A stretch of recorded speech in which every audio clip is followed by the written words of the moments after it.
Next distribution में हम बात करेंगे first of all apparent volume of distribution की। एपरेंट वॉल्यूम ऑफ डिस्ट्रीब्यूशन क्या होता है, इसको कैसे डिफाइन किया जाता है? It is defined as hypothetical volume of body fluid into which drug is uniformly distributed assuming body to be a single compartment. मतलब हम हमारी बॉडी को अगर एक सिंगल कंपार्टमेंट की तरह माने तो उसके अंदर जब ड्रग यूनिफॉर्मली डिस्ट्रीब्यूटेड हो जाती है तो उस वॉल्यूम को हम एपरेंट वॉल्यूम ऑफ डिस्ट्रीब्यूशन कहते हैं।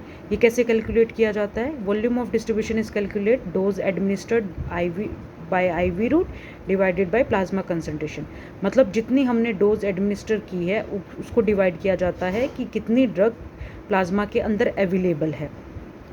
तो वॉल्यूम ऑफ डिस्ट्रीब्यूशन की इम्प्लीकेशंस क्या होती है कि जैसे अगर जो ड्रग वाइडली डिस्ट्रीब्यूटेड बॉडी के अंदर होती है तो उसका हाई वॉल्यूम ऑफ डिस्ट्रीब्यूशन होता है, ठीक है। तो उसके लिए क्या है कि उन ड्रग के लिए हमें पहले, इसका मतलब क्या है कि अगर वो हाईली डिस्ट्रीब्यूटेड है, मतलब वो सभी कंपार्टमेंट में इक्वली डिस्ट्रीब्यूटेड है, तो उसकी हमें लोडिंग डोज ज़्यादा देनी पड़ती है। और दूसरा ये है कि अगर वो वाइडली डिस्ट्रीब्यूटेड है तो वो ईजिली डायलिसिस के थ्रू रिमूव नहीं कर सकते।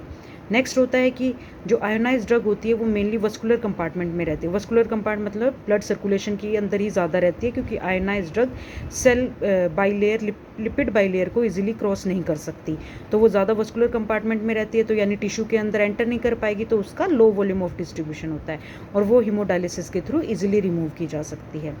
नेक्स्ट है कि जिन ड्रग्स की हाईली प्लाज्मा प्रोटीन बाइंडिंग होती है, मतलब जो प्लाज्मा प्रोटीन से टाइटली बाउंड होती है, तो उनका भी क्या है, जो प्लाज्मा प्रोटीन है वो कहाँ है, ब्लड सर्कुलेशन के अंदर है, तो वो भी क्या है कि उनका लो वॉल्यूम ऑफ डिस्ट्रीब्यूशन होता है, बट ये इजीली रिमूव नहीं की जा सकती डायलिसिस के थ्रू, क्योंकि वो प्लाज्मा प्रोटीन से टाइटली बाउंड होती है।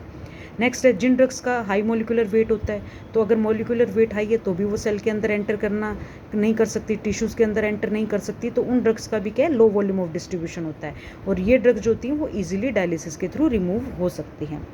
नेक्स्ट हम आती है ड्रग रिजर्वोयर और टिश्यू स्टोरेज। इसका मीनिंग क्या है कि जैसे हमने ड्रग को एडमिनिस्टर किया है तो कुछ ड्रग्स की कैपेबिलिटी होती है टिश्यू के अंदर स्टोर होने की, तो दीज ड्रग्स आर कंसनट्रेटेड और एक्यूमुलेटेड इन टिश्यू और सम ऑर्गन, और इसकी वजह से अगर इन ड्रग्स का हम क्रोनिकली यूज़ करते हैं या लॉन्ग टर्म के लिए यूज़ करते हैं तो वो टॉक्सिसिटी कॉज करती है। जैसे कि टेट्रासाइक्लिन जो होता है वो कैल्शियम के साथ एक चिलेट इनसोल्यूबल कंपाउंड बनाता है जो कि बोन्स एंड टीथ के अंदर स्टोर हो जाता है।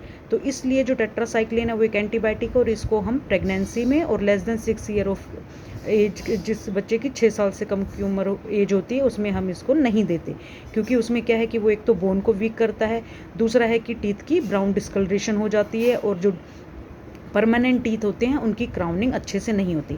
नेक्स्ट है क्लोरोक्विन, ये एक एंटी मलेरियल ड्रग है, ये भी लीवर और रेटिना के अंदर स्टोर होती है।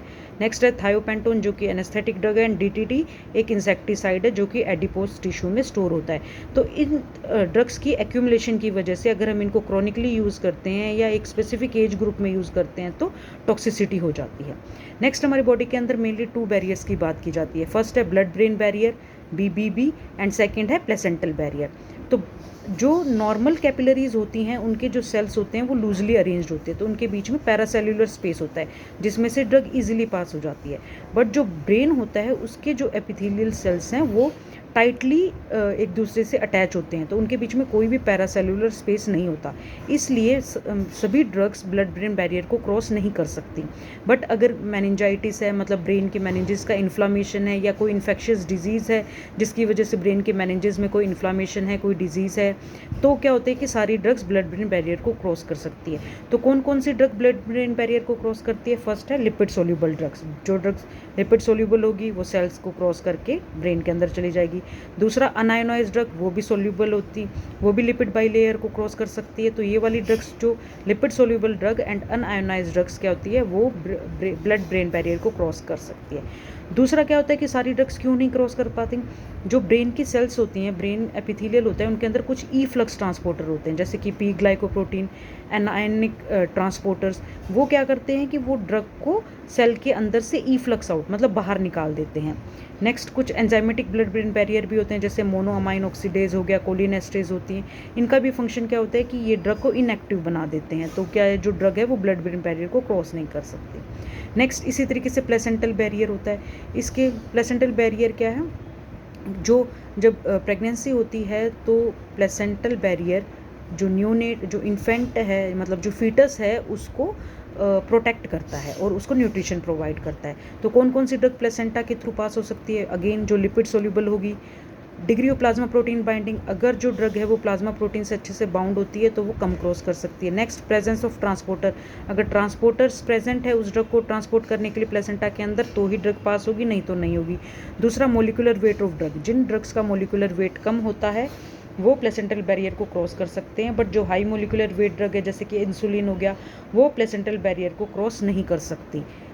और ये प्लेसेंटल बैरियर ड्रग्स को एंट्री फीटस के अंदर एंटर होने से भी प्रोटेक्ट करता है ताकि फीटस को कोई हार्म ना हो। कुछ टेरेटोजेनिक ड्रग्स भी होती हैं तो उनसे भी प्रोटेक्ट करने के लिए प्लेसेंटल बैरियर के ये कुछ इफ्लक्स ट्रांसपोर्टर्स होते हैं, कुछ एनायनिक ट्रांसपोर्टर होते हैं प्लेसेंटा के अंदर जो प्रोटेक्ट करते हैं।